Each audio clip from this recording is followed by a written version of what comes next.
I'm gonna love running this place. But in the year 2032... This morning, Simon Phoenix escaped from this cryo facility. We are, quite frankly, not equipped to deal with the situation. Amidst a world of peace and calm... We're police officers. We're not trained for this kind of violence. How was the fiendish Simon Phoenix apprehended back in the 20th? In the end, it took just one man. John Spartan. Greetings, listeners. It is Thursday, February 16th, and I'm wishing you all a very joy day. We've gone through the disastrous news of the week. So it is my duty to inform you that today's episode will be a movie episode. Thank God. Okay, so previously we have, the sort of the post-apocalyptic, the sort of dystopian future science fiction genre is a rich one. And it's one that we've plumbed many times before on this show in sort of sci-fi dystopias that posit an apocalyptic or an authoritarian future. Like, for instance, Equilibrium asks, what if emotions were outlawed in the future? Avatar asks, what if the future is just the same brutal war for extracting resources and indigenous genocide that the last couple centuries have been about? Well, listener, today we examine a movie that asks, what if the future generally had a pretty good quality of life, but everyone was soy and libtarded? That's right, friends. We are discussing 1993's Demolition Man, starring the great Sylvester Stallone and Wesley Snipes. But joining us for this very special Demolition Man episode are two funny book impresarios whose current collection, Justice Warriors, is very much influenced by the 80s and 90s action canon. It is a story about another seemingly dystopian future and the strong muscle men who keep us all safe. I'm joining us now, Ben Clarkson and Matt Bors. Welcome to the program. Hey, thanks. It's a privilege and an honor. I'm also here on this one. I just wanted to, connect the dots that people might recognize Ben as the animator behind our brilliant Looney Tunes and DBZ animated shorts that we used to open our last two tours, which you can find on YouTube. Yeah, they're good. Go watch them. So, gentlemen, Demolition Man came out in 1993. And it presents us with a sort of a 90s Rip Van Winkle story. It's about what if a 90s super predator in the form of Wesley Snipes was introduced to a seemingly perfect future, that the only problem being that everyone is soy and libtarded and unable to deal with 90s super predators. So indeed they have to thaw out a super cop to fight this super predator in a pussy-whipped future. Demolition Man is directed by a guy named Marco Brambilla, whose only other IMDb credits is a 90s rom-com called Excess Baggage, starring Benicio del Toro and Alicia Silverstone, and the many made-for-TV movies based on the book Dinotopia. Now, Ben, Matt, you guys, I know you two drawing motherfuckers. I know you fuck with Dinotopia, right? Please tell me someone other than me had that book. I'm a big fan of this man's oeuvre. I think he's up there with Scorsese. I'm a Brambilla head. Yeah. Yeah. No. Well, the thing I love about Demolition Man, first of all, I saw it in the theater when I was 10. Oh, wow. I don't know. Did you guys see it in the theater? I didn't see it in the theater, but I was obsessed with this movie when I was a kid. And didn't Taco Bell, because Taco Bell's in the movie. I think Taco Bell, had Wesley Snipes and Stallone all over the giant cups, and you would go get a chalupa and get your Demolition Man stuff on, and the promotion felt like it lasted for like 2 years. So I've probably only seen it 3 times, including just the other day to brush up on it. But it looms large in my mind. I remember me and my friends would just go up to each other and go, "What's your boggle, sir?" After seeing this movie, because we thought it was the best thing ever. Greetings and salutations. Yeah, this was. I'm trying to think of the first time I saw this movie. I think this was like one of those movies I saw on like. You remember back when flat screen TVs were like 700 pounds? They were like the size of the first computers ever. Yeah. Yeah, I watched this movie in 2004, like towards the end of 8th grade. And I remember, that's around the time that you're reading fucking Animal Farm in 1984 and Brave New World. A lot of things I love about this movie. I like just how bad all the literary allusions are. Like Sandra Bullock's character being named like Lieutenant Huxley. Yes.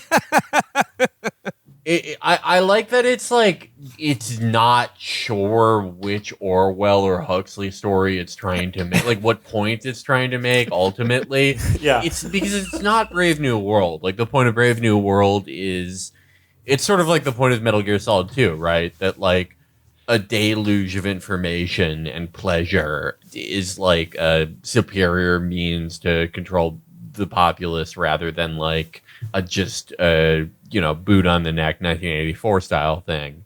But it's also not really that, like, everything sucks, but people are just convinced that it's good. Like they're like, oh, it's awesome to have sex through USB-C. It's great to eat like pill meals. And it just took it took one guy to be like, actually this shit sucks. And they're like, oh yeah, okay. The Demolition Man was a staple of late night Canadian sci-fi network rotation.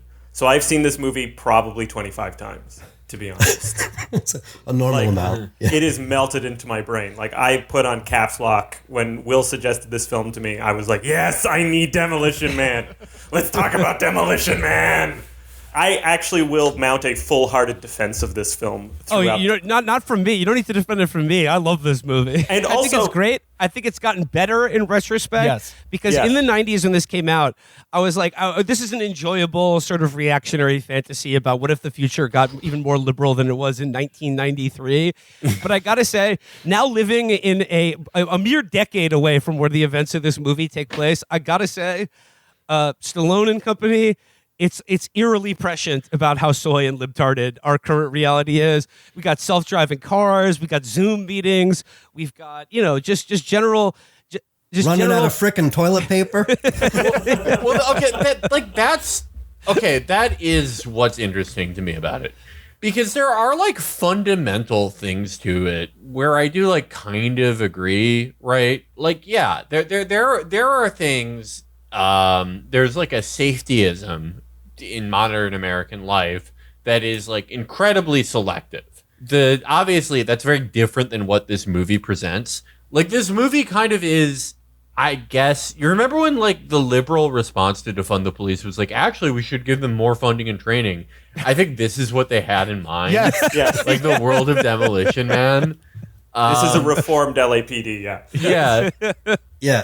But we do, like, we've talked about like the multi-tiered class system that we have in America now, right?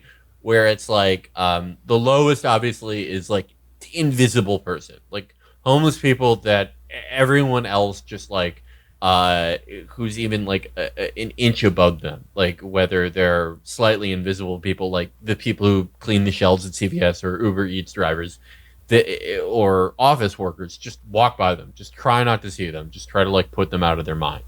Then there's like precarious gig workers and wage workers who are just like one step away from those people, and that lowest rung is kept out there, so the most precarious realize like that there's no net to catch them if they try anything.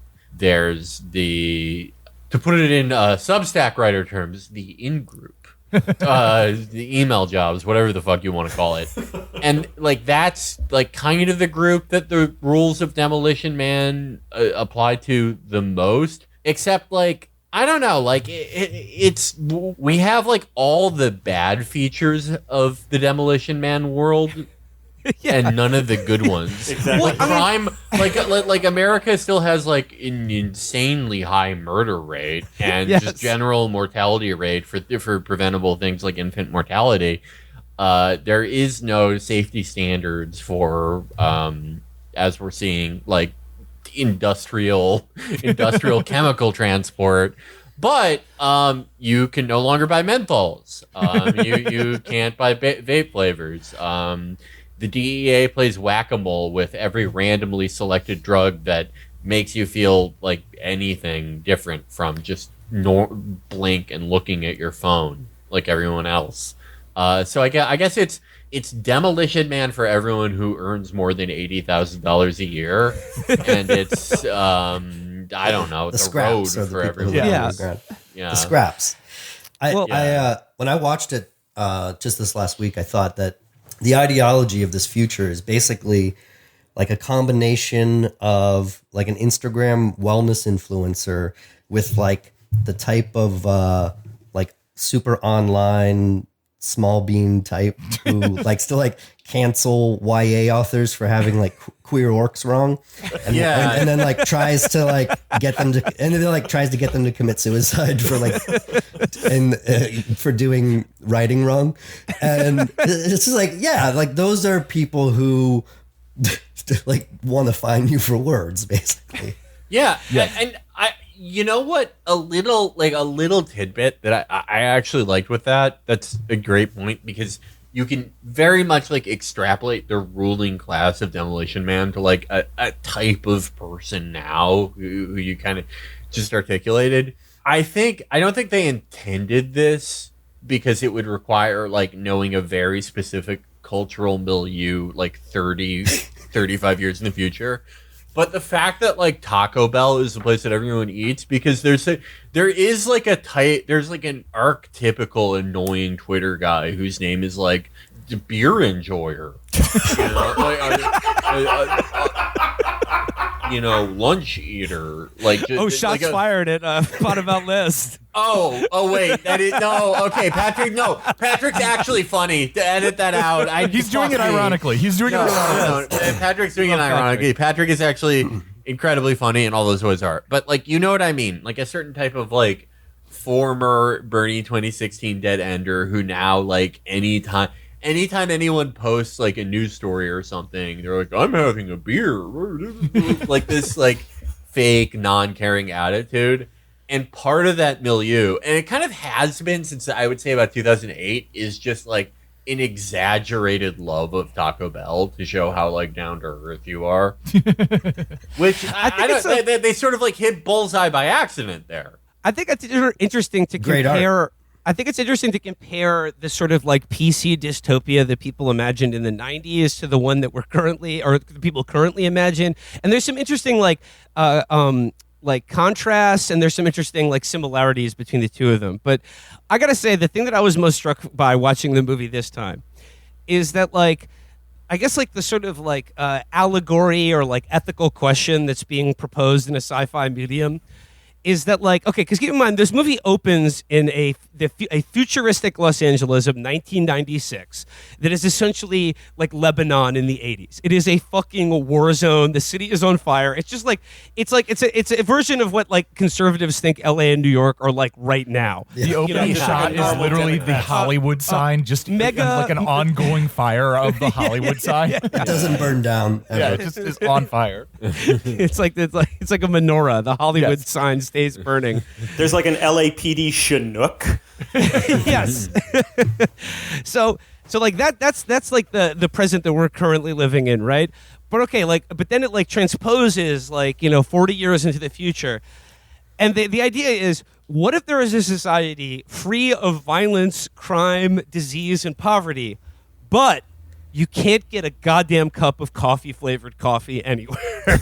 Yes. And that is what this movie proposes. So let's get into it. And I want to just say right off the bat, one of the best things about this movie, Felix, as you already mentioned, is how good the names are. So like I said, the movie begins, Hollywood sign on fire. A large swath of Los Angeles has just been taken over and is being run. It's like being run as the criminal district. It's the criminal autonomous zone, of which the ruler is the bad guy, played by Wesley Snipes, Simon Phoenix. And his adversary in Law and Justice is Sylvester Stallone, who plays the super cop, John Spartan. I appreciate how many times they say his full name. Like, he's basically addressed as John Spartan to his face. Yeah, it's like saying Dr. Jill Biden. You presumably earned that last name. And so this is part of my full-hearted defense of this movie, is that right off the bat, two things. The full-on Humvee police cars, which is hilarious.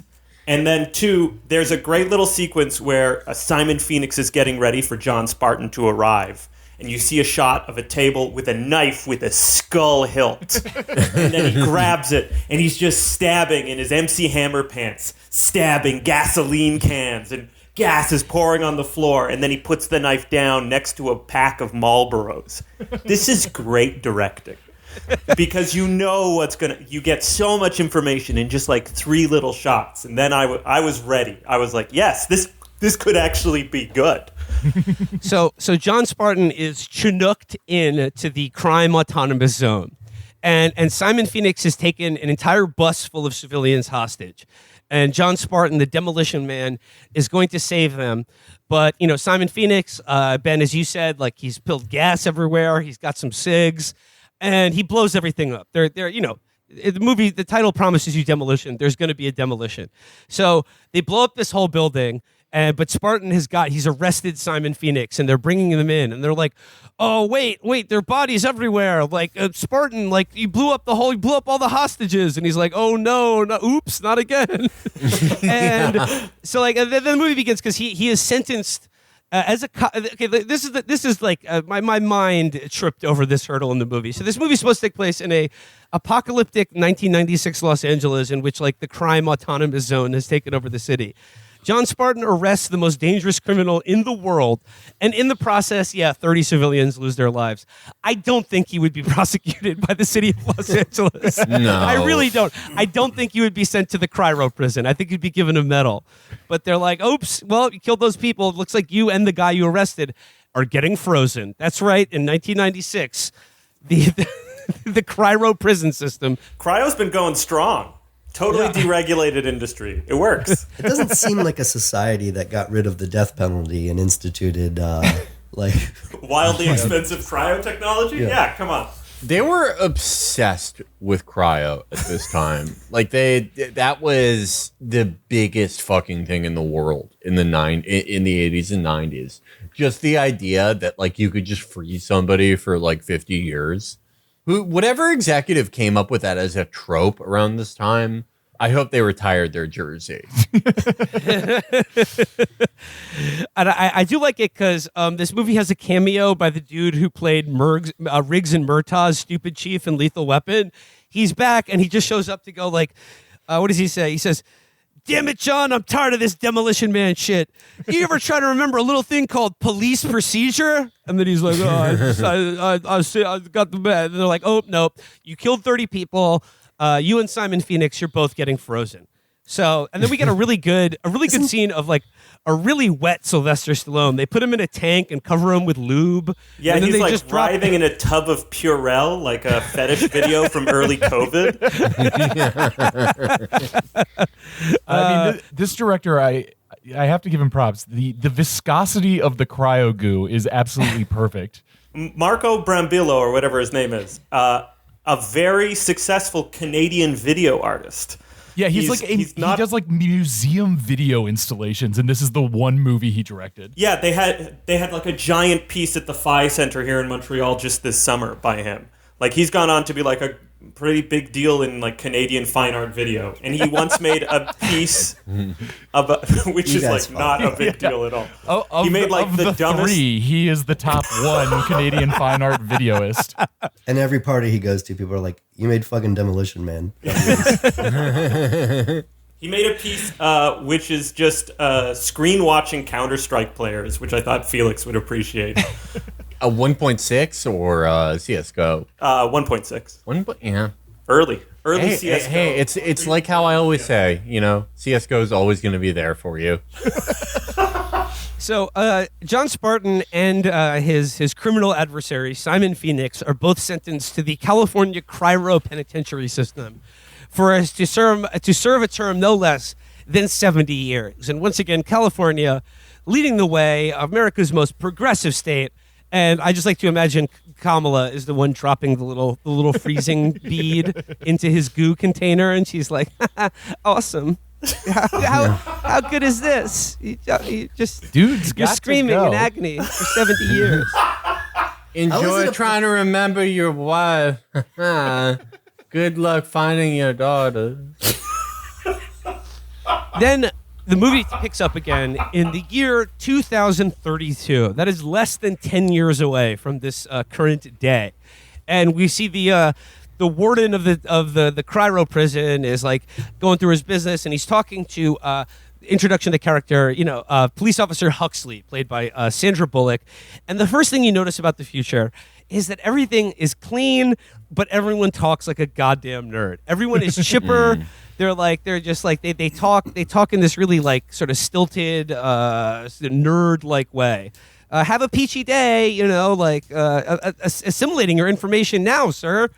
So it's like, this is the price you pay to have a future. Hey, do you want crime to exist but still people to be cool and badass, or do you want no crime to exist and everyone to be a pussy? That is essentially the question posed by this movie. A literal line from the warden to Lenina Huxley is, "Things don't happen anymore. We've taken care of that." Yes. And then like Detective Huxley, the thing is like, she's bored. She's bored with her job because she is a cop in a society with no crime. Aha, we say that. No crime, the perfect society.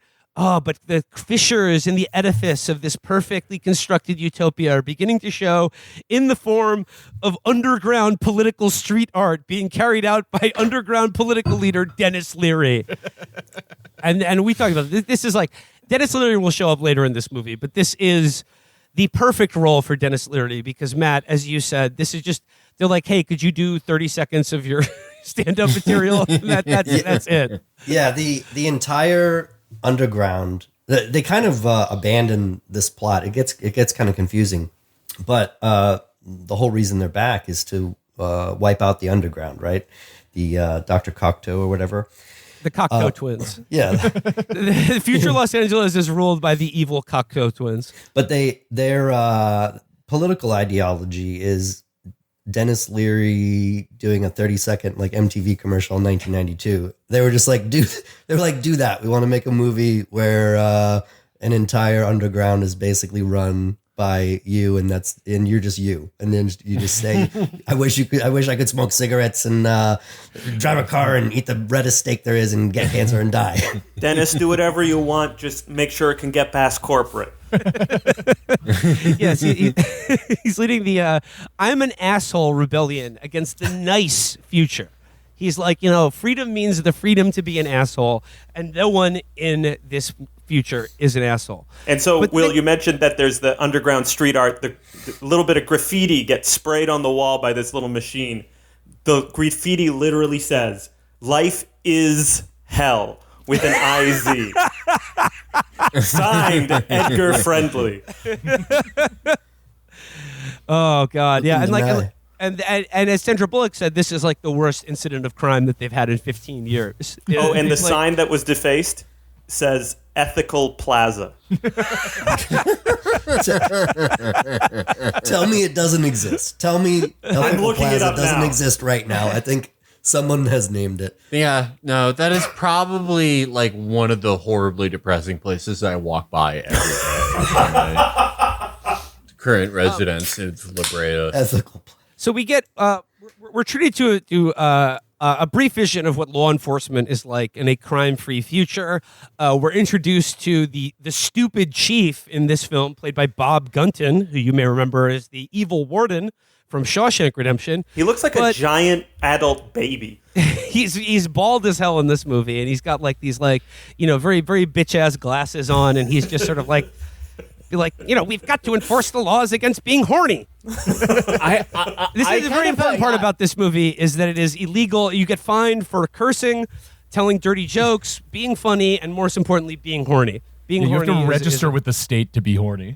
A dry society. Yeah. I always thought that like in Shawshank, and this could just be like, the way that memory you lose things as you remember things from like 15 years ago or so. I thought in Shawshank he looked so much like Woodrow Wilson that it was like intentional. One of our most evil presidents. I mean, honestly, yeah, literally. Like, if we're going to be doing Loop Jumper, we got to kill Woodrow Wilson in one of those. Oh, so what? People are no longer up on Loop Jumper lore? He passed the Alien and Sedition Act, people. He deserves to die. A whole season arc with Woodrow Wilson as the big bad. Woodrow Wilson literally ran on like, I'm a globalist and it's good. I'm a globo homo. Yeah. Woodrow Wilson was the original WEF. Okay, so like we see Sandra's off. We got a cameo by Rob Schneider, who's playing basically the future version of his copy guy, like making copies, but he's like making sex. people soy. Another day, putting people in jail for masturbating. And then, but the thing is, Sandra, Detective Huxley, she's bored with the present, but has a kind of she has a hobby in which she is fascinated with the vulgar 20th century. And her office is full of contraband like whoopee cushions and the movie poster for Lethal Weapon. And Red Hot Chili Peppers, Sugar Blood Sex Magic. Yeah, a poster for Blood Sugar Sex Magic, which it's always entertained me that if you're taking like one cultural artifact from the 90s, it's Blood Sugar Sex Magic. Honestly, it is that. I do like that about it, that like, okay, this happened and there was like a regime that like outlawed all like bad art, like all evil art. The contraband people would have would be like, yeah, I don't know, like a Chevelle album. I love how at the time it comes out in 93 and Sandra Bullock is basically, they were just like, what if a woman loved like the last 4 years? yeah. What if she just loved the last Lethal Weapon movie and the last Chili Peppers album was just the first thing on her mind at all times? And it's hilarious how it doesn't take place that far in the future, but almost no one seems to know anything about what happened in the 20th century, except that it was just horrifically violent and crazed. But there's people who are, 50 and 60 years old who remember, just like that one cop who. Yeah. He gives him the idea to thaw out John Spartan because he's like, hey, remember when guys were alpha? Like this is the thing. There are no alpha males in the future. And, there are evil alpha males like Simon Phoenix, but you need a good alpha male to defeat an evil alpha male, which is exactly what happens because for some reason they decide to thaw out Simon Phoenix for like a parole hearing for like 2 seconds. And buddy, let me tell you, he escapes very easily. Well, he's aided in that regard, but like they thaw out Simon Phoenix and they're like, citizen, like, how do you feel about being frozen? And then he's just like, Simon says die, motherfucker. And first he says, Teddy bear. Teddy bear. Which is the escape word from the cuffs, I guess. The safety word on the cuffs. Yeah. I'm like surprised that they didn't go with like, I guess this was like too early for this. The movie would have had to be made like 20 years later. If they didn't go for like a woke angle on getting Simon Phoenix out, where it's like, oh, we have to do reparations. Well, I mean, it shows that this movie is a product of the 90s because it couldn't anticipate where like some of the like politically correct liberal culture that it's satirizing would go. Like, so there's these odd incongruities. Like, for instance, when we get to like the future sex part, I think it's interesting that like the main vector for like an oppressive like future, like an oppressive condition of sex in the future is disease, but not consent. It's like the idea is that like everyone is so afraid of diseases that no one touches each other anymore, which is like a little bit different than the, I don't know, like hysterias over sex and existing today, or how you would imagine this movie would turn out if it was made today. Like you'd think Sandra Bullock would be taking out like, fill out form 76-B if you'd like to fondle my bus. She would be making the shitty peace officers list. I do have to wonder how the sex scenes in movies hysterics online would take the sex scene in this movie. Like, is this the acceptable level of sex scene? Can two characters just think sex at each other? Do we want to wait on this? Because I got a lot to say. Are we getting into the sex scene now? let's save it before we get to the future sex. But it's one of the interesting things about like of what lines up and what doesn't line up with like what a 90s reactionary would like extrapolate into the future about like a progressive like dystopia. So they thaw out Simon Phoenix. He is aided in his escape by like he says a code word and his shackles are undone, and then he murder death kills like 6 people. And these are the first murders that have happened in like decades, including the warden played by Andre Gregory. To which I say my Taco Bell dinner with Andre. The warden's name is Tyrone Smithers, and Wesley pulls his eye out. I gotta say for a second, I think Wesley is great, and I loved Wesley in this movie when I was a kid because I thought he was so cool and badass. And Wesley, he's just so good at kicking. You know, he loves showing off his kicking abilities in movies. Very credentialed martial artist. Yeah. Oh, really? Oh, yeah. No, Wesley Snipes, I mean, the only guy I think who has like more sort of credentials in martial arts would be Jean-Claude Van Damme. Just being an undefeated kickboxer. Apparently, Wesley was so good at martial arts, they had to like tell him to intentionally kick worse or slower so they could film it properly. Oh, wow. His kicks were too fast for the too fast camera. to be caught on film. Yeah. Wesley's great, but good lord, they have him saying some stupid shit in this movie. Oh like my his God. Simon I love Phoenix, it. they really pushed that Simon Says button quite a bit. And I do appreciate also his wardrobe in this movie. I watched it with Catherine last night, and she was like, "Why is he dressed like a toddler? He's dressed like he's dressed like Tommy Pickles from Rugrats, but he's killing people." He's wearing a bright orange shirt and like bright blue overalls, and then he's got this like bleached hair. I mean, like.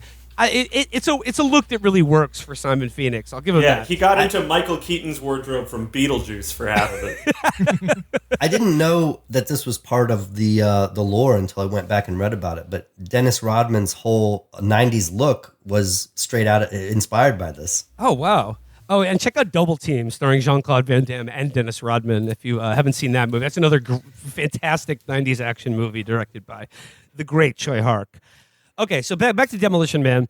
So like I said, Simon Phoenix like straight up murders like 6 people. The cops have no idea what to do. They're just crying. They're like, "Oh God, this violence. I can't take it." He murder death kills like 6 people, and then escapes from the cryo prison and goes to like a sort of like a therapy phone booth. That's like a computer terminal where you talk to like a chatbot therapist, and they're like, "You are an important person, citizen. You are a better health phone booth." Yes, yeah. I took a screen grab, and here are some of the options that you can click on this phone booth: public psychiatrist, ego boost option, serenity sayings, and citizen confessional. These are the menu options. I mean, like I said, like when this movie came out in the 90s, I was like, this is a bit rich. But then now there's just a story this week about how people's like AI therapists are ghosting them and just being like, "Yeah, kill yourself, asshole. Fuck you." And then we get the scene in the movie that I loved the most when I was a kid is Wesley Snipes, or just anyways, both Stallone and Snipes. Habitually cursing at this like little computer that finds them. It spits out like a ticket every time they say fuck, shit, ass, and they're like, "You have violated the morality code." And Wesley's like, "What the fuck? Fuck you, asshole!" And the thing's just spitting out these tickets over and over again. But it's not long until Wesley is confronted by the soy cops of the future, and we get a good demonstration of libtard policing where they're consulting an iPad and they're like, "Ask the dangerous maniac how he's feeling." And if this movie were made now, they'd be like, "Ask the dangerous maniac their pronouns. Ask if they feel seen." I think what's psychotic about this scene, and I don't think the movie has much of an agenda. It's just like a hodgepodge of random things in the news and different sci-fi premises. But this is kind of the weirdest part where it like 2 years earlier, everybody watched Rodney King get beaten, and then this movie is asking the question, how can the cops handle a black man, make him comply without any violence whatsoever? Yeah, no, it's a nightmare They future. even shoot it like a police helicopter. Like they switch to like the 1200 millimeter lens because he blows out all the cameras for 5 blocks. And so it looks like LAPD helicopter footage. Also, I want to highlight the score during this fight scene is like a baby got their hands on a Yamaha DX10 and set it to like hip hop. Because it's just like record scratches and orchestra hits every time he kicks someone through a plate glass window. So, like, Bob Gunton, the stupid police chief of the future, they're beginning to realize that they are completely outclassed by one man with just a little bit of testosterone. So then we're introduced to Dr. Cocteau, played by Nigel Hawthorne, who is the sort of wellness guru of this brave new world, and he's conducting a Zoom meeting about the problem of scraps. Scraps being the underground dwelling Dennis Leary fans who keep fucking with society by putting dope ass graffiti everywhere. the Learyite revolutionary faction. Yeah. So, like, he's updated about the Simon Phoenix situation, and then we get back to the cops. They're like, well, he tells the cops, like, you have every authority to, like, apprehend this suspect. But they're like, well, shit, how are we going to do that? And that's when the one old guy who's still with the cops, who was, like, alive in the 90s, is like, they're like, well, how was Simon Phoenix taken down originally? And they're like, the old guy is just like, well, we tried putting him on America's Most Wanted, and that didn't work, but it was one man, one cop, John Spartan. Who killed 37 people as a result of his actions. And they're like, computer, bring up file on John Spartan. And then we're treated to like a fan cam of his greatest police brutalities. And like there's a great scene where he's carrying some girl out of a demolition site, and like the stupid bitch ass media, they're like, John Spartan, how do you justify blowing up a $25 million shopping mall to save a girl who's not even that wealthy or cute? And then the girl goes, fuck you, lady. Yeah. I don't know. I didn't shop there.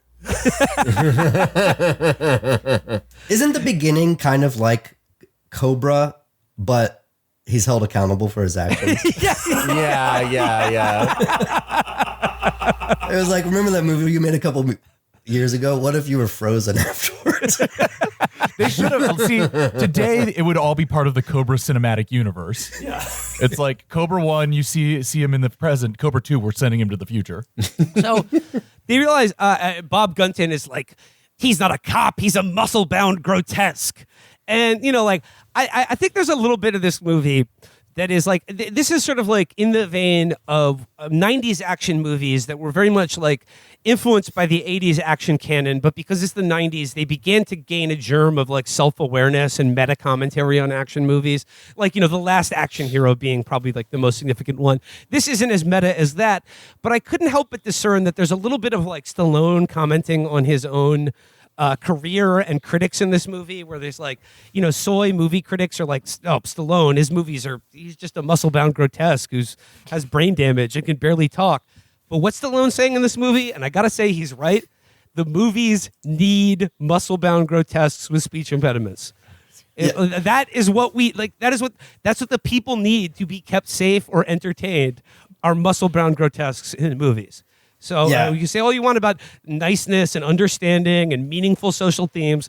Get that bullshit out of here. We want Stallone back in movies. We want Schwarzenegger. We want weirdos with big muscles who can barely talk, dishing out justice. I think Demolition Man was part of that line of movies that you mentioned, like Last Action Hero, where after the 80s, they were running out of premises, and the premises start to be like Total Recall and True Lies are basically like require you to know who Schwarzenegger is, and then like pretend that he's a regular guy in the movie who gets to then pretend to be Arnold Schwarzenegger. Which you got that big running the jackhammer.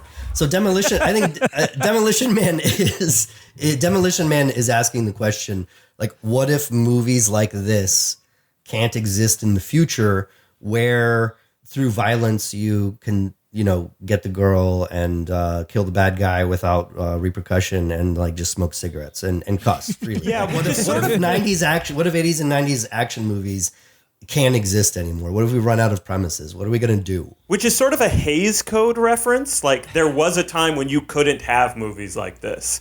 And then it sort of revels in the fact, like, oh, we can have as much violence and sex as we'll talk about this film. as you want, and that's like the best possible world. People online are wanting to bring it back. Yeah. Yes. They were talking about the Hays Code just last week, was like going around. People were like, I prefer this actually. Sex in movies makes me pretty uncomfortable. I don't know if you've ever watched a movie with other people or your dad and you've seen sex scenes, but I think it was awkward for me, so there should just be laws that prevent it. I saw Hey, Matt, you laugh, but I saw Alexander Payne's Election in theaters with my mom and sister, and after that experience, I want the Hays Code to come back.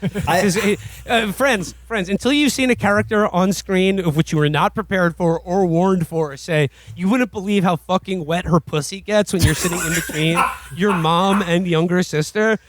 Oh, friends, I wanted to die. I watched Ninja Scroll with my dad in 1997. There's like tons of rape and sexual assault. It's insane. It's like, my dad was like, what is this? What are you watching? I was like, fucking Ninja Scroll, man. Rules. But okay, so they thaw out John Spartan, and they give him the deal. They're like, terms of your parole is you have to catch Simon Phoenix in the future, even though like your wife is dead and your kid is presumably elsewhere. But then like there's a little bit of Stallone becoming familiar with like the rules and customs of this brave new world, and similar to you said about like the kids on TikTok who want to bring back the Hays Code. This future is the law is defined by, like, for instance, like one of the first things he does after getting unfrozen is ask for a cigarette. Yes. And then he's told that smoking is not good for you. And in the future, anything that's bad for you is illegal. And that includes spicy food as well. But abortion as well as pregnancy, which I found like... They really split the baby there, not to use too bad a pun there. But yeah, like they're like, oh, it's not right wing or left wing. Like abortion is legal, but so is getting pregnant. If you don't have a license. I do appreciate Sandra Bullock's like kind of gormless repeating of it's bad, so it's illegal. Yeah. And I guess like this is like another interesting breakdown between like how people in the 90s would like projected like what they saw as political correctness, or what were like the main like, I don't know, sources of politically correct oppression. And in this movie, it seems to be mostly based on health, like eating bad food, smoking cigarettes is bad for you, like drinking alcohol, spicy foods, things like that. But like, I think in our current moment, like with the Hays Code thing, it's like it's connected, but it's this idea that like bad thoughts are illegal, like the upsetting things or portraying morality that is different, that is incorrect or prejudiced in some way is an endorsement of that. So like, I think things have changed a little bit. Like it's not so much, it seemed like, in a 90s context, like people were really being oppressed by like healthy food options and like health food in general, and like not being allowed to smoke on airplanes anymore.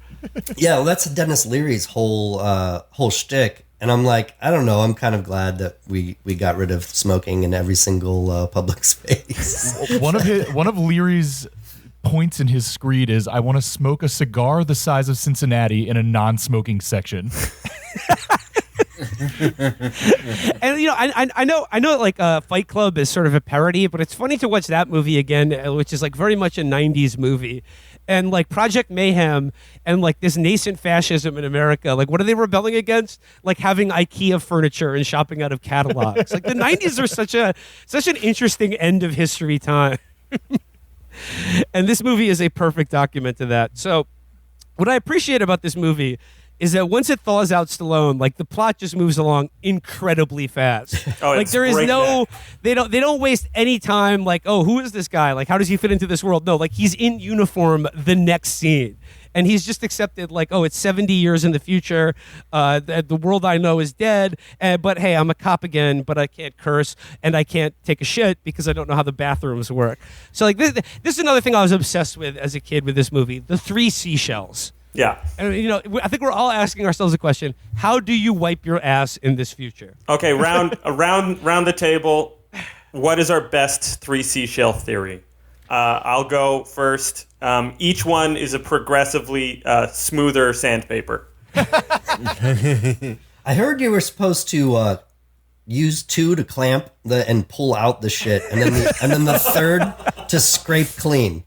I think that's like what they intended, but I'm not a fan of solving movies like they're a mystery box. I think it's better, and the intent of the author to leave it up to your imagination and speculation. There is no correct answer here. One of the things that was up to my imagination in this is that, so the 3 seashells shit is really funny, but so Stallone walks around this movie with basically a dirty ass. I mean, he cusses and he gets the toilet paper for the first time, but this takes place over, I think, days. He's eating. Yeah.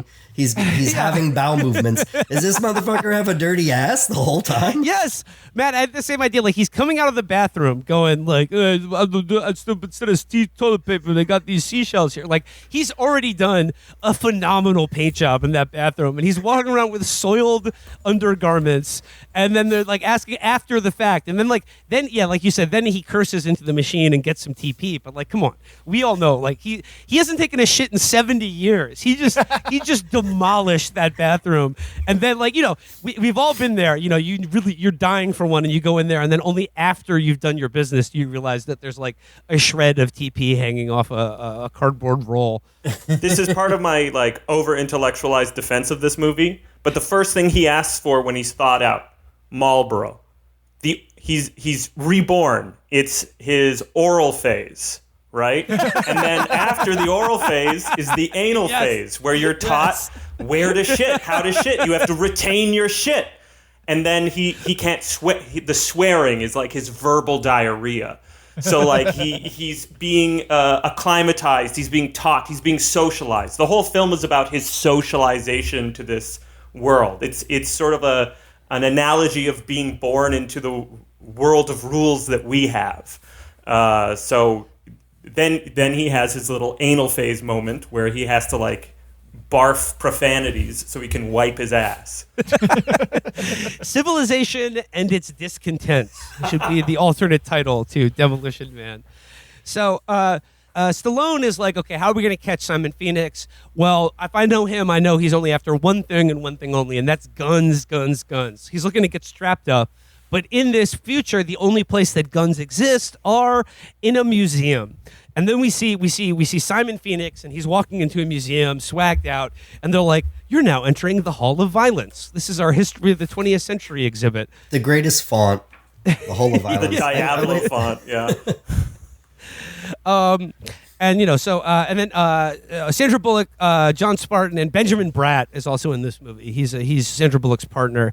There's a thing where they're driving to the museum, and instead of cool rock music on the radio, people in the future listen to jingles from the 20th century, and they all sing along to the Armour hot dog song. And Stallone is like, "We'll be back at the freezer. This shit is gay."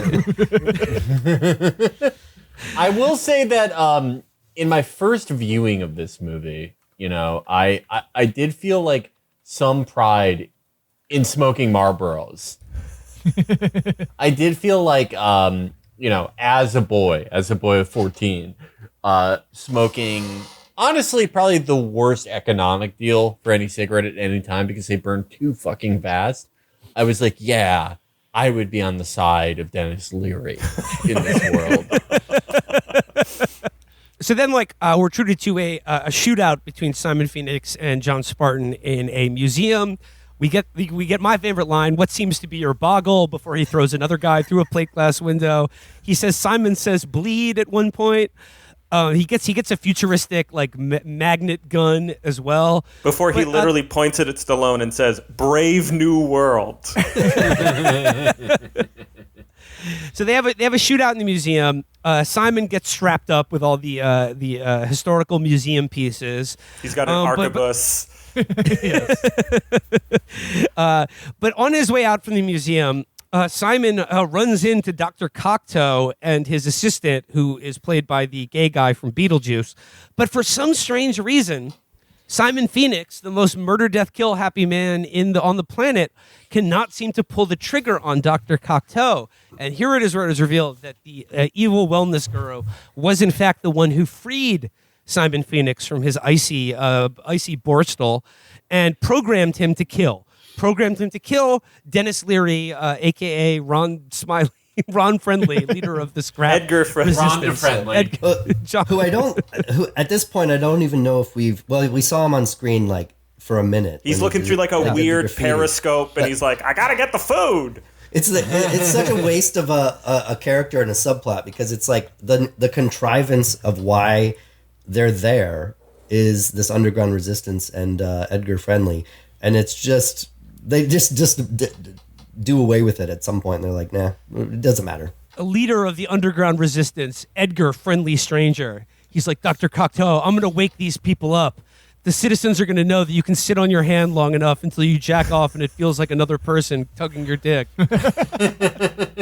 So Stallone runs out and he seems to save Dr. Cocteau from Simon Phoenix. And then we're treated to Sandra Bullock's charming misunderstanding and misuse of 20th century aphorisms and sayings when she says, "Wow, John, you really licked his ass." And then he has to be like, kicked his ass. Because, she's a fan of the 20th century, but, she's missing some of the context and details. So Bob Gunton rolls up, and he's like, "Oh, I'm sorry, Dr. Cocteau. I'm sorry for this barbarian Neanderthal." And he's like, "Oh, nonsense. Simon Phoenix just tried to MDK me." And then he invites Stallone to dinner at Taco Bell. The next scene, Sandra Bullock is driving him to Taco Bell, and we get another very prescient and interesting part of this movie. In 1993, this movie posits that at some point in the near future, Arnold Schwarzenegger would become president of the United States. And now the Schwarzenegger library, sort of an oxymoron.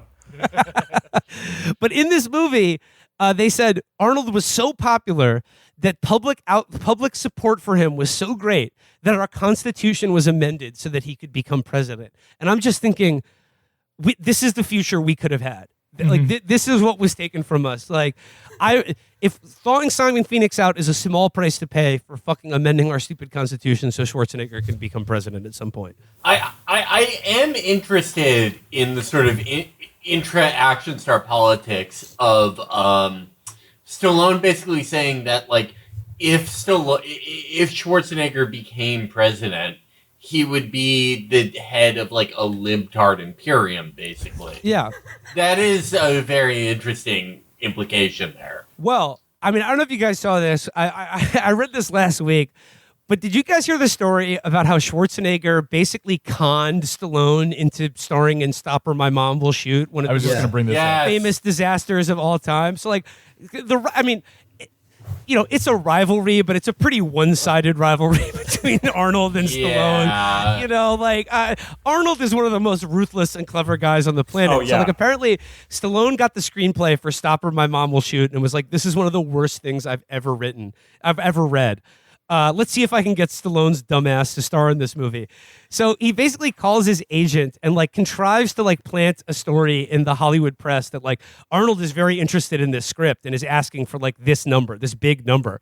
And knowing the studio would see that and be like, "Ooh, like, that's what Arnold's asking. Let's see if we can get Stallone for slightly less." And they offered it to Stallone and he took it. And then Kindergarten Cop becomes, like, the good movie like that's like supposed to be dumb, like dumb as hell action guy being an idiot that is good and remembered, and then Stop or My Mom Will Shoot is just like an embarrassing flop. I'm excited for, like, that movie to get a reappraisal on TikTok for people to be like, actually, this is about chosen family and it's good. Stallone embraces a gentle femininity that is unique for the genre. If more men, were cops with their mom, maybe women would be treated better. So they're at the dinner at Taco Bell, which is, like, in the future. They said Taco Bell was the only survivor of the franchise wars. Folks, if you thought rock and roll cola wars were bad, then you ain't seen nothing yet. So all restaurants in the future are Taco Bell, and he's at dinner. He's eating the bug. He's living in the pod, but he's not liking it. But, like, their pleasant dinner of eating the bugs is interrupted by a raid by Dennis Leary and his scrap brigade. And of course, Stallone fights them off. He's the big hero. But then he's like, "Wait, all these people wanted us some food." He's beginning to see that, like, hey, maybe this new future, it isn't so nice. But this is all good though, because this is all just an appetizer leading up to Sandra Bullock inviting John Spartan back to her apartment for future sex. Mind sex. Sex. Like you got the, can you cut in the dead pres sunburning incense and just chat, relax. I'm so glad you remember that song. Eat some salad with croutons on the futon.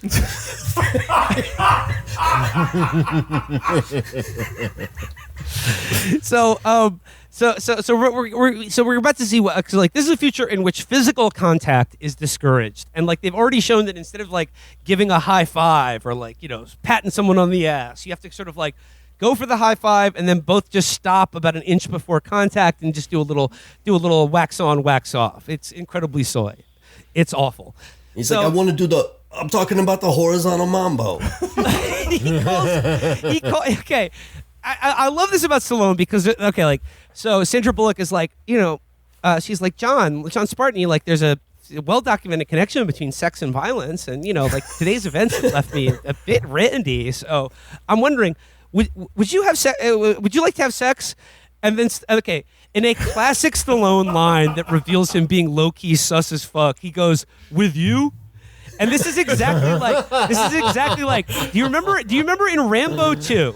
Where he's on the boat with like the Vietnamese girl who's like his contact in like the underground resistance, and she goes, Rambo, have you ever been in love? And he goes, with a woman? So once again, and then an adult man refers to sex as the hunka chunka. What's the horizontal mambo and the hunka chunka? The whole time Sandra Bullock is propositioning him, right behind her is a portrait of JFK, and he has a Saturn V rocket sticking out of his crotch. Once again, visual storytelling. There's so many sight gags in this movie. It's crazy. I also love how, like, 5 hours earlier, he learned that his wife was dead. He's like, sure, I'll fuck you. Whatever. Yeah. It's been 70 years. Or not 70, but 30 years. So, like, okay, so wouldn't you have it? Wouldn't you know it? Sex, just like everything else in this future, sucks. It's terrible. Sex in the future involves sitting across from your partner and putting on like a VR headset that mind rapes you with images of sexy Sandra Bullock. This is I think the best part of the whole movie, in my opinion, because the Sandra Bullock sex shots, right? Like it's like this disquieting synth music. It's like a Black Mirror episode. She's shot from both sides with like different colored light, and she's like writhing in this pleasurable way. And then it cross cuts to Stallone, who's doing what I call a wooga face. And it's just like zooming in over and over again. And Stallone is literally like he is an unwilling participant in one of those games that's like try not to come in 5 seconds, and he's trying with every cell in his body, and it's like, oh god. It's like he's doing the same motions with his upper body as like RoboCop does when he's having memories of his family. I will say this scene, though this was not its intention, it is the best capture of the phenomenon of having sex with somebody while thinking of someone else. I even wrote this down, that it's the same as that Blade Runner 2049 scene. Like that's the only other sex scene I can imagine that I can compare it to. It's a very unique scene in cinema. And then the thing I find really interesting is that it's like technologically mediated. Like media, it has a relationship between media and sex and fantasy. And here I come back to my overthinking Freudian thing. This is his Oedipal moment. It's the next stage. He's moved on to the genital stage at this point, and his sexuality, his sexual urge, is now mediated by the society that he's being introduced into. So, like, Cocteau now is like has him by the balls. He's living in Cocteau's world. Yes, he's desperately trying not to bust by imagining Yankees bench coach Don Zimmer and his big baseball head. But Sandra Bullock, like, entreating him is just she keeps mind raping him. She keeps penetrating his brain space with like alluring eyes. I feel like faces. I would have kept the thing on longer, and I want. Can you nut from that shit? Like what? Sure looked like it. Let's do it. I mean, Stallone finishes prematurely. Like Bullock is disappointed. Yeah, and then like he's like, "Oh, what the hell is this? I thought we were gonna do it the old-fashioned way." And Sandra Bullock's like, "Ew, a fluid transfer? Oh, horrible, awful." So he goes home. His sack is fully engorged, and like he basically goes across the hall. And I was thinking, like, it's not in the movie, but I was thinking it would be a really funny gag in this movie if he goes home like all horned up and then just jacks off in his house, and the little thing is like, "Citizen, you are violating self-abuse morality code 42 strokes B." And like the machine keeps spitting out little papers, but he's using it to wipe off his nut. And then there's this really weird moment because then he gets like the security camera footage and he puts it in the TV, and he's like getting ready to watch the security camera footage, and he's knitting because he was programmed to knit. But then just like a naked blonde woman appears on TV and is like, "Oh, sorry," and then disappears. And it feels like that is that feels an like they were contractually obligated to show tits in the movie. Ben, and this is another thing that like our current Demolition Man present has robbed us of our alpha 90s heritage. In 80s and 90s action movies and comedies, if they were rated R, there had to be at least one totally superfluous scene of female nudity. You had to see tits in a movie. And it was like that was the promise that filmmakers made with you. If you were seeing an R-rated movie, you're guaranteed to see at least one set of tits. And the Demolition Man just throws it in there totally randomly and gratuitously. We love it. Movie magic. No, I agree. They had to figure out how to put tits in this one. Like in Die Hard, they're like when Gruber and his terrorists first take over the Nakatomi Christmas party, there's just a scene of a woman running out of an office with like her breasts out going, "Ah!" That one's even more organic than this, though. Like, this is wild. Yeah, that made some sense. I have this image of tits burned into my mind from a 1992 movie called White Sands with Willem Dafoe and Mickey Rourke. So Sam Jackson, great movie. I saw it in the theater. It came out in 1992. I was 8. So my dad took me to see it because he wanted to see it. And it was like, it had to have been my first time seeing tits on screen, because it was Mary Elizabeth Mastrantonio, who was like a 90s... Color of Money, Robin Hood, Prince of Thieves. Yeah. So I just remember seeing her tits in a shower scene. And it was like, I had this memory of it forever, and I never rewatched the movie. And then I actually rewatched it like last week, and it was very disappointing. It's just that's why you recommended it. It's just a sec. It's just a second. But anyway, I thought I would tell you about a tits I remember. Well, the first time I saw boobs was in the beach party scene in the original Police Academy. So. Time Cop for me. That was a good one. Kids Starship Troopers is mine. Oh. A very weird, like, desexualized nudity scene. Demolition Man was asking the question. What if these movies don't exist anymore? And they don't. Kids today, they're not seeing There's no tits. sex in movies. 8-year-olds, There's no fluid transfers. They're not seeing sex scenes when they're 8, and their dad makes them watch whatever he's watching. And I'm not going to be that kind of dad. Yeah. I'm actually gonna date. I'm gonna date myself here. I was lying. The first breasts I ever saw was in the Millier brothers strumpet disrobes. That was the first tits I've ever seen. So it's the next day, and Spartan he feels compelled to apologize to Sandra Bullock for the his unwanted proposition of a fluid transfer. So he knits her a sweater. And a cool thing in this movie is that while you're in cryo prison, you're like subliminally conditioned to do soy feminine things. You're sort of bimbofied. You're feminine. You're force femmed by the cryo process. So he knits her a nice sweater to say I'm sorry. And then but he has also, like, for some reason, seen security footage of Cocteau being confronted by Simon Phoenix, and he realizes that Cocteau is all in on this, and he's in fact the one who freed Simon Phoenix in the first place. Yeah, Simon Phoenix receives like martial arts training, hacking training, enhanced interrogation training, and then at the same time he wants to Sirhan Edgar Friendly. He's love, a CIA agent, basically. I love like the convolution of the plan to kill to kill Edgar Fenley, because it's like, instead of like, I don't know, like deprogramming someone to be able to kill them, I don't like. It seems like they have a comprehensive command of everyone's mind. Couldn't you just take like one guy and be like, all right, let's put him in cryo prison and make him watch like Kickboxer. And then he should be able to kill this guy who's like dirty and lives in a sewer. But no, we need to create like literally the most dangerous man the world has ever seen to kill Dennis Leary. Dennis Leary. Yeah. So Spartan, Huxley, and Benjamin Bratt, they venture into future Los Angeles' labyrinthine sewer system in search of Simon Phoenix, but they encounter Dennis Leary's scrap underground. That's right, the only place where you can still get coffee-flavored coffee and a delicious rat burger. So that's one of the first things. Yeah, and beer. He gets a beer and a burger. It's rat, but you know, if I love that he's like eating the burger. Oh, this is the best burger I've ever had.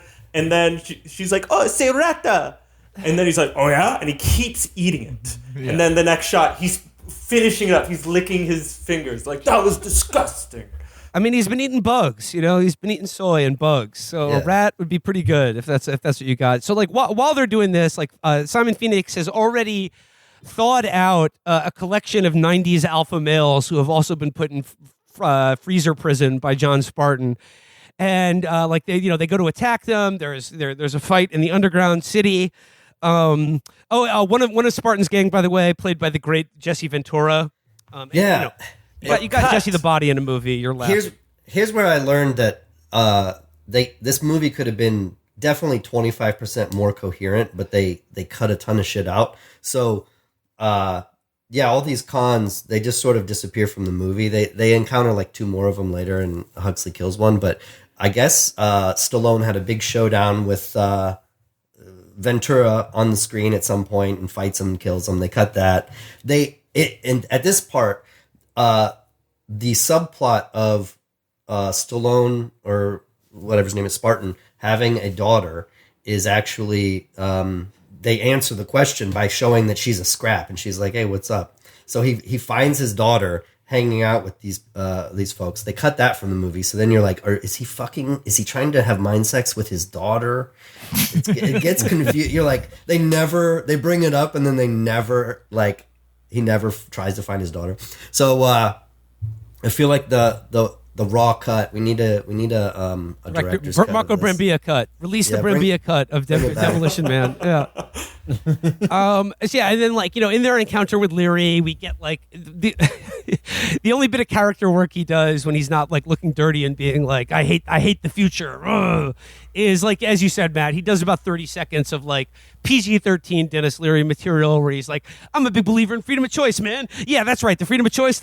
I want to eat a barbecue sauce with extra ribs, and I want to get fat and smoke a big cigar and blow it in a baby's face. You know? I'm into freedom of speech and freedom of choice. I'm the kind of guy who likes to sit in a greasy spoon and wonder, gee, should I have the T-bone steak or the jumbo rack of barbecue ribs with the side order gravy fries? I want high cholesterol. I want to eat bacon and butter and buckets of cheese, okay? I want to smoke a Cuban cigar the size of Cincinnati in a non-smoking section. I want to run through the streets naked with green jello all over my body reading Playboy magazine. Why? Because I suddenly might feel the need to, okay? But having an abortion is killing a baby. I want to make that clear. Okay, and here's another glaring, not to critique, what I think is an excellent, sort of Lacanian psychological text about man and his place in society. But so Cocteau, in order to kill Dennis Leary, Cocteau has already programmed Simon Phoenix to be the most dangerous man in the world. There are no guns in this future. He's basically the only one that knows how to kill anyone or has any inclination to do it. And then he goes to Cocteau and he's like, yeah, can I get 5 more guys just like me? And he's like, okay, sure. But he dethaws these guys without implanting in them the subliminal code to not kill him. Big mistake. So what happens? Rookie move. So Simon Phoenix like pointing a gun at him. He's like, "Oh, I want to kill you so bad," and then he just throws the gun to Jesse Ventura, and he's like, "Hey, kill this guy for me," and then he just shoots him and dumps his body in a fireplace. I thought that was pretty cool when they just throw his ass in his huge office fireplace. Another log on the fire. Yeah. I thought the scene would have worked so much better if the workaround was that Wesley Snipes just gives a gun to Associate Bob and holds a gun to his head and says, "I'm going to kill you if you don't kill Cocteau," and then forces him. Yeah, it would have been better if Bob did it. Yeah. So basically, Simon Phoenix is going to thaw out all of the alpha male criminals that are currently on ice, and they're going to be like the new warlords of this like pussy whip society. Sandra, Detective Huxley, she's like, "You can take this job and shovel it," to Bob Gunton, and like she's like, I know what it takes to fight evil now. Let's go kick ass." So they go to the cryo facility where Wesley is busy, thawing out some alpha criminals. And I gotta say, there is an inexplicably long scene during the climax of this movie where Stallone gets trapped in some sort of like arcade magic claw, and it's just like spinning him around. And he's like, "Whoa, I'm trapped in here." And like this scene goes like he's trapped in that claw for what seems like 5 fucking minutes of screen time. Simon Phoenix fires like a full magazine from a fucking machine gun at it. Yes, and he does get hit once. This is like, I was like, the climax. This is the scene that they kept in to cut out the scene where he engages in physical combat with Jesse the Body Ventura. Insane. Look, if you build a working mechanical claw for your set, you gotta get your value on it on screen. You know. They also, at this point in the movie, they basically get rid of any reason why the movie exists except for Stallone and Snipes to fight each other. So Huxley has like he knocks her destiny unconscious with a police baton. Yeah, well, her destiny is to become a 90s action star. So she kills a guy and is like, "Oh wow, I just killed someone." Then he tases her and knocks her out to keep her out of the rest of the movie. They completely abandon the Dennis Leary stuff until the very end. They kill Cocteau, so his whole plan for society, which is like to do a 9/11, so he can finally make it the most peaceful, most controlled society whatsoever. But he also wants to engage in a eugenic breeding program as well. He's very like Elon Musk pilled in that regard. He likes freezing jizz. He likes to give people licenses to have high IQ babies, shit like that. And at one point in his conference room, he has like Cele, so they must be doing some sort of instrumentality project. So yeah, there's the showdown. Simon Phoenix is frozen once again with like the freezing bead and the cryo lube. hijinks. Yeah, he gets lubed up, frozen, and then like kicked and shattered T2 Gets style. his head kicked off. Which I gotta say, like that was a pretty cool effect because like he was like totally frozen like T1000 style, except for his like bleached blonde hair. His Dennis Rodman style hair is still perfectly bleached. One of the first scenes he says to John Spartan, "I'd lose my head if it wasn't strapped on." And he says, "Oh, good to remember." Little foreshadowing. They also do the standing in a puddle thing. Yeah, like 3 standing times. in a puddle of dangerous liquid that is going to harm you. That was the 3rd time they did that. Oh, right, because like Wesley put him in gasoline in the opening scene, and now Wesley's standing in the cryo lube, and yeah, he gets. And then in the museum, they like I think. It's water, it's electricity, water. They should have done it 4 times. It's a really nice touch that there's frozen red stuff inside the frozen head when it shatters. Yeah, it was a pretty cool effect. So basically, Stallone, he does another paint job. He does another demolition job on the cryo facility. The perfect future is upended. There's no more cryo prisons. The scraps have come from out underneath the streets of the city. They are smoking cigarettes in public, and like the movie is sort of resolved where like Bob Gunton rolls up and he's like, but what are we gonna do? You know, our perfect future. And Dennis Leary's like, "I'll tell you what I'm gonna do. I'm going out and get him hammered. I'm gonna paint the town red. I'm gonna do graffiti everywhere. I'm gonna smoke cigarettes. It's gonna be awesome." And then like Stallone's like, maybe he meets somewhere halfway in between. So it's like the end of the movie is like, look, we went in the 90s, we went too far. We let criminals establish an autonomous zone and kidnap buses full of civilians. But in the future, you can't eat spicy food or smoke blast cigs anymore. So like the lesson of the movie is like, we just need to find a balance between Dennis Leary and Bob Gunton. Yeah, it's basically Stallone being. He's like, I don't do politics. I kick guys' heads off. I don't do politics. I'll let you guys figure it all out. I'm going home to fuck my new girlfriend. My wife's dead, but I got a new. I don't. She could be my daughter because I haven't looked up where my daughter's at. But I like that is the thread of the movie that I absolutely adore. How it's all these years in the future, and he's like, "Where's my daughter?" And they're like, we don't really know." And he's like, okay, you tried." Sandra Bullock reaches to look up, and he's like, no. Well, I mean, he plants like a big VJ Day style kiss on her, and she's like, "Wow, are all fluid transactions that fun?" And he's like, "No, what do you suck my dick? What do you suck my cock?"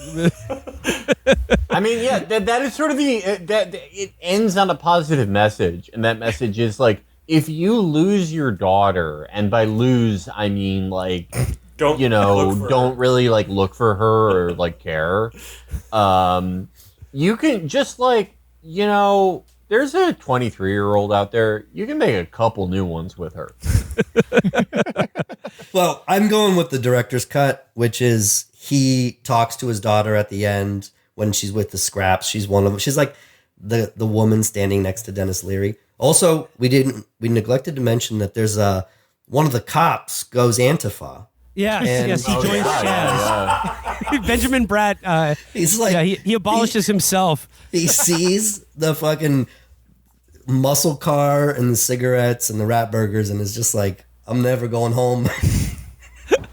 So the movie ends, and I don't know if you guys clocked this, but this movie has absolutely one of the worst like final credits song about the movie you just saw songs I've ever heard, and it's by Sting, and it's called Demolition Man. And like, Chris, edit in a snatch of this song, because it is describe the movie you just saw, but it is so clear that Sting was not shown this movie, even one frame of this movie. He was like, oh, so it's called Demolition Man with Stallone in it, all right? I'll whip up a song for that. And like, there's lines like trying to create the Dr. Cocteau future where everyone eats bugs and just has and no one sex comes virtually. Yeah, no one comes ever in Sting's future.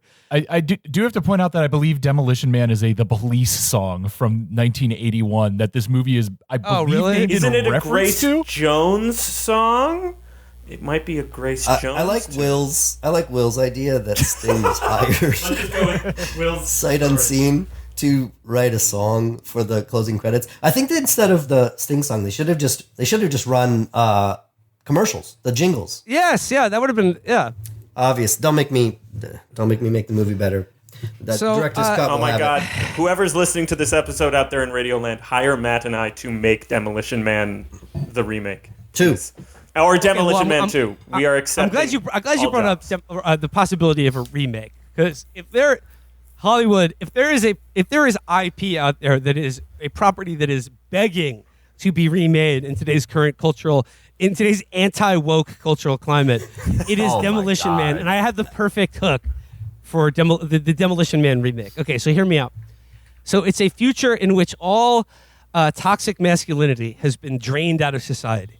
It's supposedly a future world, but then the most evil woman ever is thawed out. I don't know. We can figure it out. I don't know. It's like one of the Bravo housewives is like frozen and thawed out, and she's a feral woman born into the world with no toxic masculinity. She's the most demonic woman ever, and she starts doing woman crimes everywhere. And they're like, "Oh, well, like we don't know how to deal with this." And they're like, "Okay, let her cook."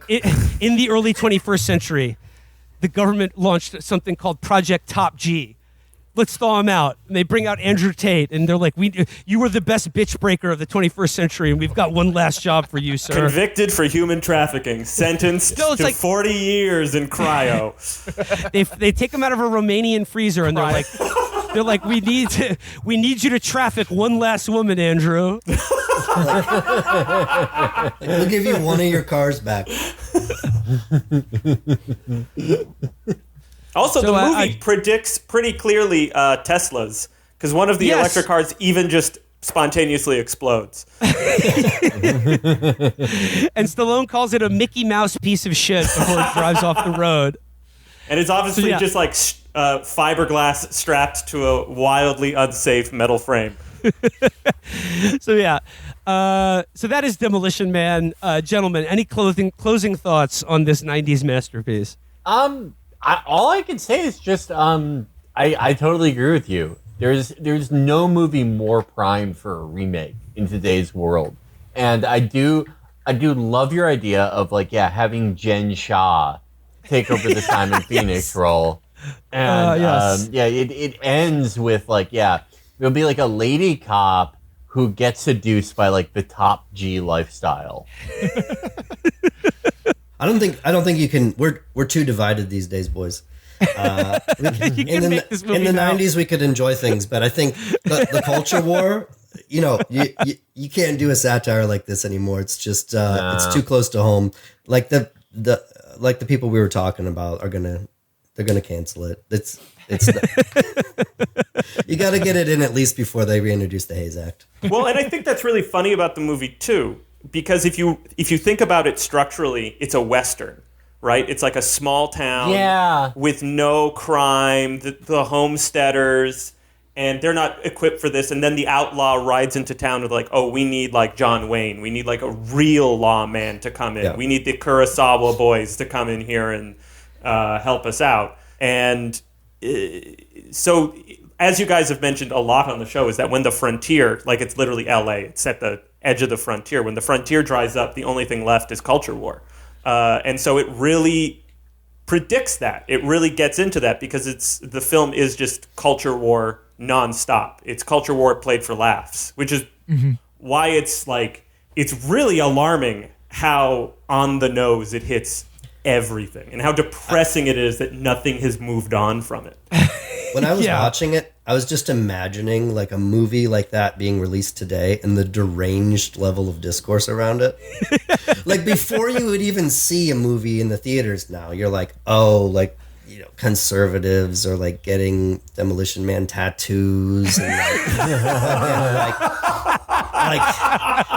like it's people say if you go see it that you're not an ally because like it's about like controlling the black body and he kicks a black guy's head off and it would just like you can't make a movie like that anymore, not because the censors will get you, but just it's such a silly movie that has no real political core to it, so it's kind of like inoffensive and just funny.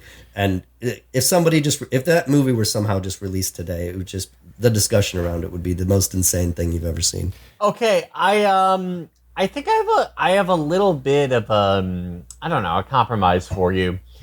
How about like instead of Sylvester Stallone, instead of like a man who's he's too based. He's too based for this soy world. How about like it's a woman who gives no fucks, Like it's about. I remember someone posted a clip of that new Wednesday Addams show. I don't know if you guys saw that, but it was one of the characters says to Wednesday Addams, she goes, "Most people pretend they're out of fucks to give, but you've never given one." Like a character like that, I think Simon Phoenix energy. No, that Simon Phoenix would be like a girl who does have fucks to give, or a guy who is a fuck boy. Let's say a fuck boy. Do you remember I don't know if people remember my previous intellectual property besties. I've described it before. It's a film, or it's a TV concept rather. It's about a based trad girl and a free-willing libertine leftist girl, and they both live in Bushwick, New York City. And over time, their views shift. Like the trad girl, like she starts becoming like a little more leftist because of her encounters with the dreaded fuckboys, whereas the leftist girl, she becomes a little more based because she's like, hey, wait a minute, I got called for a sensitivity review in work. And this can be like the movie that kicks off the Besties universe. Like the Besties can be sort of spurred into action by this, the new Demolition Woman, Jenna Ortega, who let's say like she came from the 90s, a time when women truly had no fucks to give because they were all wearing vests. She's the kind of woman who listens to gangster rap on the way to Pilates class. Yeah. That's a woman with no fucks to give. Yeah. Like sort of, make her like sort of early 2000s and give her a ton of like early 2000s visual indicators like thin eyebrows, like the weirdest looking jeans you've ever seen, a Kangol cap on a woman. And yeah, I think we got it. Once again, Chapo Trap House, they call us the script doctors. So that's Hollywood. We're waiting for your call. So that's Demolition Gang. That's Demolition Man. We're the Demolition Gang. I want to thank Ben Clarkson and Matt Boers. But before I get you guys out of here, I would just like to entreat the listeners of this show to check out the newly collected Justice Warriors Volume 1, a funny book by you guys, introduction by yours truly, that I think very much is indebted to the canon of the Stallone, Cobra, Demolition Man, Arnold, Commando style. You know, this is 45 caliber justice in a dystopian sci-fi future. Absolutely. Yeah, 168 pages of justice. Link to pre-order. It'll be dropping next week on Wednesday, but that's Justice Warriors Volume 1 by Matt Boers and Ben Clarkson. Introduction by Will Menaker. So, Matt, Ben, thank you guys for joining and watching Demolition Man with us. Yeah, I would like to say a special thank you to Matt. Matt is a key part of Chapo lore.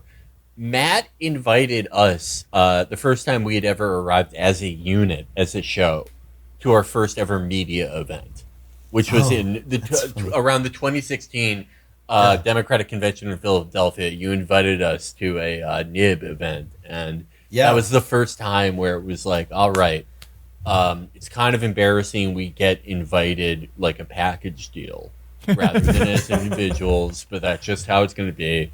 But been a fan ever since, and that's funny because to have you on. That's such a weird event because it was so the context is it was the DNC convention in Philadelphia in 2016, and we were with First Look Media, and they just spent an insane amount of money to set up this and I was like, what is going on? They're spending more money than they're actually giving us to like run this publication or to make cartoons.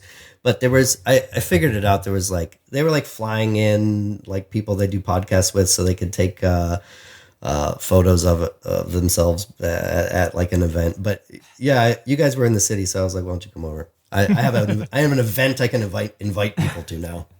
No, that was we could do an entire episode about 2016, the last year. There was just like goofy money in East Coast media.